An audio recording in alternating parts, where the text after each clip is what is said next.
సత్యం సుందరం movie pre release ఈవెంట్లో anchor hero Karthik గారిని question అయితే అడిగింది లడ్డూ మీద. ఆ క్వశ్చన్కి కార్తిక్ గారు నవ్వుతూ లడ్డూ వ్యవహారం మీద ఇలా అయితే మాట్లాడారు.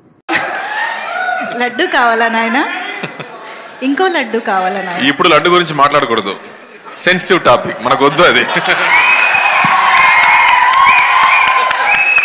ఓకే, మోతీచూర్ లడ్డు తెప్పిస్తాం మేము మీకోసం.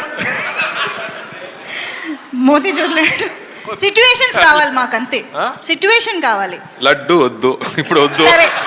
అండ్ ఈ ఇష్యూ మీద పవన్ కళ్యాణ్ గారు అయితే రియాక్ట్ అయ్యారు, చాలా సీరియస్ అయ్యారు కూడా హీరో కార్తిక్ గారి మీద. మీరు లడ్డు మీద జోక్లు వేస్తున్నారు. నేను ఒక సినిమా ఫంక్షన్లో కూడా చూశాను. Laddu is a sensitive issue అని. Don't you ever say that. Don't you ever try day to say that, please. I respect you as actors, but when it comes to Sanatana Dharma, please, you have to think 100 times before you saying a word. One comment.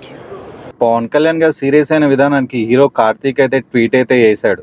Hero Karthik గారు ఏం tweet చేశారంటే, పవన్ కళ్యాణ్ గారు మీరంటే నాకు చాలా respect ఉంది, నా మాటల వల్ల మీరు తప్పుగా అర్థం చేసుకొని ఉంటే సారీ. నేను వెంకటేశ్వర స్వామికి పెద్ద భక్తుణ్ణి, మన సాంప్రదాయాలు అన్నింటినీ పాటిస్తాను, చాలా రెస్పెక్ట్ ఉంది కూడా. సో నా మాటల వల్ల ఏమైనా ఇబ్బంది అవుతే క్షమించమని ఆయన అయితే ట్వీట్ చేశారు. ఇంతకీ ఇష్యూలో తప్పేవాడిది, యాంకర్దా హీరోదా? నాకైతే యాంకర్ది అనిపించింది. ఈ టైంలో ఆమె లడ్డూ పైన అలా ఎటకారంగా క్వశ్చన్ వేయడం నాకైతే రాంగ్ అనిపించింది. దానికి కార్తిక్ గారు మామూలుగా నవ్వుతూనే చెప్పారు. సో నాకైతే అక్కడ కార్తిక్ గారి తప్పు అయితే ఏం అనిపించలేదు. నాకు యాంకర్ గారిది మాత్రమే తప్పు అనిపించింది. ఎందుకంటే ఈ టైంలో లడ్డు చాలా కాంట్రవర్సీ అవుతుంది, దాంట్లో ఏదో యానిమల్ ఆయిల్ కలిపారని. సో ఈ టైంలో యాంకర్ అలా అడగడం కరెక్ట్ అయితే కాదు, నాకైతే అనిపించింది. మరి మీకేమనిపించింది కామెంట్ చేయండి.